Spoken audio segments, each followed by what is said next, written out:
ನಗುವುದೇ ಸ್ವರ್ಗ, ಅಳುವುದೇ ನರಕ. ನಗುವುದೇ ಸ್ವರ್ಗ, ಅಳುವುದೇ ನರಕ. ನಗುವುದ ಕಲಿಯೋಣ, ನಾವು ನಗುತ್ತಾ ಬಾಳೋಣ. ನಗುವುದ ಕಲಿಯೋಣ, ನಾವು ನಗುತ್ತಾ ಬಾಳೋಣ.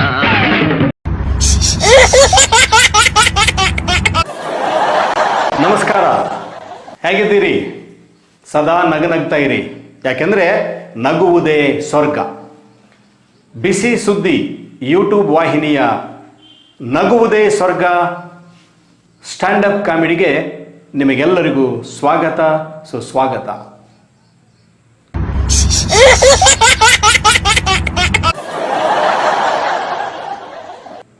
ಸ್ನೇಹಿತರೆ, ನಕ್ಕಷ್ಟು ದೂರ ಆರೋಗ್ಯ, ನಡೆದಷ್ಟು ದೂರ ಆರೋಗ್ಯ ಅಂತಾರೆ. ಅಂದರೆ ನಾವು ನಕ್ಕಷ್ಟು ಆರೋಗ್ಯವಾಗಿರ್ತೀವಿ, ನಡೆದಷ್ಟು ಆರೋಗ್ಯವಾಗಿರ್ತೀವಿ. ಅಂದರೆ ವಾಕಿಂಗ್ ಮಾಡೋದಷ್ಟು.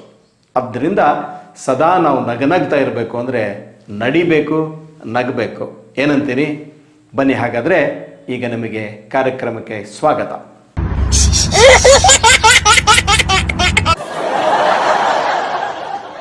ಸ್ನೇಹಿತರೆ, ಹಾಸ್ಯ ಅನ್ನೋದು ಎಲ್ಲ ಕಡೆಗೂ ಇದೆ ಅಂತ ನಾನು ಹೇಳ್ತಾನೆ ಇರ್ತೀನಿ. ಯಾವಾಗಲೂ ನೋಡೋ ಮನಸ್ಸಿರಬೇಕು, ಆಸ್ವಾದಿಸುವ ಮನಸ್ಸಿರಬೇಕು, ನೋಡುವಂಥ ಕಣ್ಣಿರಬೇಕು. ನೋಡಿ, ಅಕ್ಷರದಲ್ಲಿ ಒಂದು ವ್ಯತ್ಯಾಸ ಆದರೆ ಎಂಥ ಹಾಸ್ಯ ಹುಟ್ಟುತ್ತೆ ಅನ್ನೋದಕ್ಕೆ ಒಂದು ಸಾರಿ ನಾನು ನನ್ನ ಫ್ರೆಂಡ್ ಬಸವರಾಜ್ ಅವರು ಬೆಂಗಳೂರಿಗೆ ಹೋಗ್ತಾ ಇದ್ವಿ. ನನಗೆ ಗೊತ್ತಿಲ್ಲ, ಚಿತ್ರದುರ್ಗದ ಬಸ್ಸಲ್ಲಿ ಹತ್ತಿ ಕೂತ್ಕೊಂಡು ರೂಢಿ ಇತ್ತಲ್ಲ, ಹಂಗೆ ಹತ್ತಿ ಬೆಂಗಳೂರಲ್ಲಿ ಒಂದು ಬಸ್ಸಲ್ಲಿ ಕೂತ್ಕೊಂಡೆ. ಒಬ್ಬ ಹುಡುಗಿ ಬಂದು ನನ್ನ ಹಿಂಗೆ ತಟ್ಟಿದ್ಲು. ಹಿಂಗೆ ನೋಡಿದೆ, ಹಿಂಗೆ ಬೆರಳು ಮಾಡಿ ತೋರಿಸಿದ್ಲು. ನೋಡಿದರೆ ಅದು ಲೇಡೀಸ್ ಸೀಟು. ಅವಳು ತಟ್ಟಿ ಎಬ್ಸಿದ ಮೇಲೇ ನಾನು ಗಂಡಸು ಅಂತ ಗೊತ್ತಾಯಿತು. ಎದ್ದು ನಿಂತೆ. ಮೇಷ್ಟು ಬೇರೆ ಕನ್ನಡದ ಬರವಣಿಗೆಗಳನ್ನು ನೋಡೋ ಒಂದು ಚಟ. ನನ್ನ ಸ್ನೇಹಿತ ಬಸವರಾಜ್ ನೋಡಿ ಏನಂದರು, ನೋಡ್ರಿ ಅಲ್ರಿ ಕುದುರೆ, ಮಹಿಳೆಯರಿಗೆ ಅಂತ ಬರೆಯೋದನ್ನು ಮಹಿಳೆ ಯಾರಿಗೆ ಅಂತ ಮಾಡಿದಾನೆ ನೋಡ್ರಿ ಅಂದರು. ನಾನು ಅಂದ್ಕೊಂಡೆ ಯಾರೋ ಸ್ಟಿಕ್ಕರ್ ಕಟಿಂಗ್ ಮಾಡೋನು ತಪ್ಪು ಮಾಡಿದ್ದಾನೆ ಅಂತ. ಆಮೇಲೆ ಹೇಳಿದೆ ನಾನು, ಅಣ್ಣ, ಮಹಿಳೆ ಯಾರಿಗೆ ಅಂತ ಕರೆಕ್ಟ್ ಬರ್ದಾನವನು. ಆ ಸೀಟಲ್ಲಿ ಮಹಿಳೆ ಯಾರಿಗೆ ಅಂತಿದೆ, ಮುಂದಿನ ಸೀಟ್ ಗಮನಿಸು ಅಂದೆ. ಮುಂದಿನ ಸೀಟಲ್ಲಿ ಪುರುಷರಿಗೆ, ಸ್ವತಂತ್ರ ಹೋರಾಟಗಾರರಿಗೆ, ಅಂಗವಿಕಲರಿಗೆ, ಚಾಲಕರಿಗೆ, ನಿರ್ವಾಹಕರಿಗೆ. ಮಹಿಳೆ ಇಲ್ಲದೆ ಜೀವನನೇ ಇಲ್ಲ ಕಣೋ. ಮಹಿಳೆ ಯಾರಿಗೆ? ಮಹಿಳೆ ಎಲ್ಲರಿಗೆ.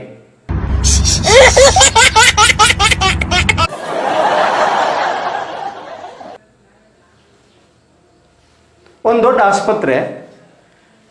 ಈ ಕಡೆ ಲೇಡೀಸ್ ಪೇಷಂಟ್ಸ್ ಕೂತ್ಕೊಂಡಿದ್ರು, ಈ ಕಡೆ ಜೆಂಟ್ಸ್ ಪೇಷಂಟ್ಸ್ ಕೂತ್ಕೊಂಡಿದ್ರು. ಈ ಗಂಡ್ಮಕ್ಳ ಕಡೆ ಕುಂತನೊಬ್ಬನು ಬರೀ ಹೆಣ್ಮಕ್ಳನ್ನೇ ನೋಡ್ಕೊಂತ ಕುಂತಿದ್ದ. ಕೆಲವು ಹೆಣ್ಮಕ್ಳಿಗೆ ನಾಚಿಕೆ ಆಯಿತು, ತಲೆ ತೆಗೆಸ್ಕೊಂಡು ಕೂತ್ಕೊಂಡ್ರು. ಬೋಲ್ಡ್ ಇದ್ದೋ ಹುಡುಗಿ ಡಾಕ್ಟ್ರ್ ಹತ್ರ ಹೋಗೇ ಬಿಟ್ಲು. ಡಾಕ್ಟ್ರೇ ಬರ್ರಿ ಇಲ್ರಿ. ಯಾವನ್ರಿ ಇವನು ಹೆಂಗೆ ಹೆಣ್ಮಕ್ಳು ನೋಡ್ಕೊಂತ ಕುಂತಾನೆ ಅಂದರು. ಡಾಕ್ಟ್ರ್ ಬಂದು, ಏನೋ ನಿನ್ನ ಹೆಸರು ಅಂದರು. ತಿಪ್ಪೇಶ ಅಂದವನು. ಯಾಕಲೇ ಹೆಣ್ಮಕ್ಳು ಹಂಗೆ ನೋಡ್ಕೊಂತ ಕುಂತಿದೆಯಾ ಅಂದರು. ಅವನು ಸ್ಟೈಲಾಗಿ ತಿಪ್ಪೇಶಿ, ಡಾಕ್ಟ್ರೇ ಟೈಮ್ ಎಷ್ಟೀಗ ಅಂದ. 12:30 ಅಂದ್ರೆ ಡಾಕ್ಟ್ರು. ರೇ, ನೀವೇ ಅಲ್ಲಿ ಬೋರ್ಡ್ ಹಾಕಿದ್ರಲ್ರಿ, ಹೆಂಗಸರನ್ನು ನೋಡೋ ಸಮಯ 12ರಿಂದ 1 ಅಂತ, ಇನ್ನು ಅರ್ಧ ಗಂಟೆ ಇತ್ತಡ್ರಿ ಅಂದ. ಆಮೇಲೆ ಡಾಕ್ಟ್ರು ಪೇಂಟರ್ ಕರೆಸಿಬಿಟ್ಟು ಬೋರ್ಡೇ ಚೇಂಜ್ ಮಾಡಿಬಿಟ್ರು, ಹೆಂಗಸರನ್ನು ತಪಾಸಣೆ ಮಾಡುವ ಸಮಯ ಅಂತ.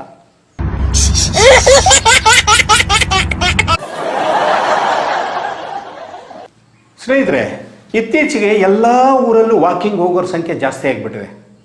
ಅದೊಂದು ರೀತಿ ಆರೋಗ್ಯಕರ ಬೆಳವಣಿಗೆ ಅಂದರೂ ತಪ್ಪಾಗಲಾರ್ದು. ಆದರೆ ವಾಕಿಂಗ್ ಯಾಕೆ ಹೋಗ್ತಾರೆ ಗೊತ್ತಾ ನಿಮಗೆ? ಒಂದು, ಅವರಿಗೆ ಶುಗರ್ ಬಂದಿರುತ್ತೆ, ಇಲ್ಲ ಫಿಗರ್ ದೊಡ್ಡದಾಗ್ತಾ ಇರುತ್ತೆ. ಎರಡೇ ಕಾರಣಕ್ಕೆ ಜನ ವಾಕ್ ಬರೋದು. ನಾವು 3 ಜನ ಸ್ನೇಹಿತರು ದಿನಾಲೂ ವಾಕ್ ಮಾಡ್ತೀವಿ. ಮೊನ್ನೆ ಇದಕ್ಕಿದ್ದಂಗೆ ನನ್ನೊಬ್ಬ ಫ್ರೆಂಡ್ ಹೇಳ್ದ, ನನ್ನ ಹೆಂಡತಿ ಎಷ್ಟು ದಪ್ಪಾಗ್ತಿದ್ದಾಳೆ ಕಣೋ, ಚಳ್ಳಕೆರೆಯಲ್ಲಿರೋ ಯಾವ ಆಟೋದಾಗ ಅವಳು ಅದುಬಿದ್ರು ಕುಂದ್ರಸೋಕ್ಕಾಗಲ್ಲ, ಅಷ್ಟು ದಪ್ಪ ಆಗ್ತಿದ್ದಾಳೆ, ಕರೆದ್ರು ವಾಕಿಂಗೇ ಬರಲ್ಲ ಅಂದ.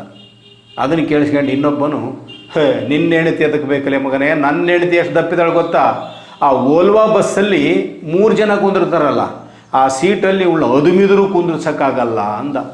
ಆದರೂ ಏನು ಮಾಡ್ತೀವಿ, ಕರೆದ್ರು ವಾಕೇ ಬರಲ್ಲ. ಅವಾಗ ನಾನು ಹೇಳ್ದಲೇ, ನನ್ನ ಮಕ್ಕಳ, ನಿಮ್ಮಿಬ್ಬರ ಹೆಂಡತಿ ಸೈಜ್ ತೊಗೊಂಡು ಏನು ಮಾಡ್ತೀರಿ, ನನ್ನ ಹೆಂಡತಿ ಎಷ್ಟು ದಪ್ಪಿದಾಳೆ ಅಂದರೆ ವಾಕೇ ಬರಲ್ಲ ಕರೆದ್ರೆ. ಅದೆಷ್ಟು ದಪ್ಪಿದಾಳಪ್ಪ ಅಂದ ಒಬ್ಬನು. ಮೊನ್ನೆ ಅವಳು ನೈಟಿನ ತೊಳೆಯೋಕ್ಕೆ ದೋಬಿ ಕೊಟ್ಟಿದ್ದೆ, ದೋಬಿ ತೊಳ್ಕೊಂಬಂದು ಏನು ಹೇಳ್ದೆ ಗೊತ್ತಾ? ಸ್ವಾಮಿ ಇನ್ನೊಂದು ಸಾರಿ ಶಾಮಿಯಾನ ಹಾಕ್ಬೇಡ್ರಿ, ನಾವು ತೊಳೆಯಲ್ಲ ಅಂದ್ರು.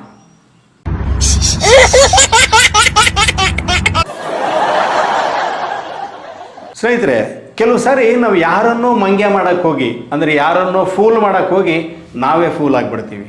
ಅಂಥ ಘಟನೆ ನಿಮ್ಮೆಲ್ಲರ ಜೀವನದಲ್ಲೂ ನಡೆದಿರ್ತವೆ. ಮೊನ್ನೆ ಏನಾಯಿತು, ನನ್ನ ಹೆಂಡತಿಗೆ ಸ್ವಲ್ಪ ರೇಗ್ಸನ ಅಂತ ನಾನೇನು ಮಾಡಿದೆ, ಮನೆ ಅಂಗಳದಲ್ಲಿ ಕೋತಿ ಬಂದಿದ್ವು. ಆ ಕೋತಿನ ನೋಡಿಬಿಟ್ಟು, ಏ ವಿಜಯ ಬಾರೇ ಇಲ್ಲಿ, ಯಾರೇ ನಿಮ್ಮ ನೆಂಟರು ಬಂದರು ನೋಡಿ ಅಂದೆ.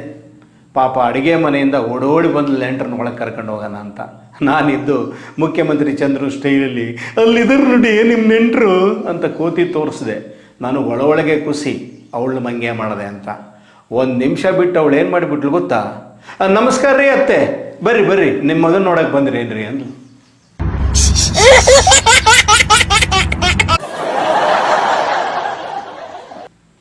ಇಂಥದ್ದೇ ಇನ್ನೊಂದು ಜೋಕ್ ನಿಮಗೆ. ನಾನು ಯಾರನ್ನೋ ಮಂಗ್ಯ ಮಾಡೋಕ್ಕೆ ಹೋಗಿ ನಾನೇ ಮಂಗ್ಯ ಆಗಿರೋ ಒಂದು ಮಂಗ್ಯನ ಕತೆ ಹೇಳಿದೆ. ಚಿತ್ರದುರ್ಗದ ಹೊಂಡದ ಹತ್ರ ಒಂದು ಬಸ್ ನಿಂತಿತ್ತು. ನಾನು ಚಳ್ಳಕೆರೆಗೆ ಹೋಗ್ಬೇಕಾಗಿತ್ತು. ಹತ್ತು ಕೂತ್ಕೊಂಡೆ. 5 ನಿಮಿಷ ಆಯಿತು, 10 ನಿಮಿಷ ಆಯಿತು, 15 ನಿಮಿಷ ಆಯಿತು, ಬಸ್ಸೇ ಹೊರಡ್ತಾ ಇಲ್ಲ. ನನ್ನೊಂದು ಸ್ವಲ್ಪ ಕಿಚ್ಚಾಯಿಸೋ ಬುದ್ಧಿ ಕಂಡಕ್ಟರ್ ಕೇಳಿದೆ ನಾನು, ಕಂಡಕ್ಟ್ರೇ ಡಬ್ಬ ಹೊರಡೋದು ಯಾವಾಗ ಅಂದೆ. ಅವನೇನು ಅನ್ಬೇಕು, ಕಸ ತುಂಬಿಲ್ ತಡ್ರಿ ಹೋಗೋಣ ಅಂದ. ಕೇಳಿದವು ನಾನು ಕಸ ಅದೆ. ಹೀಗೆ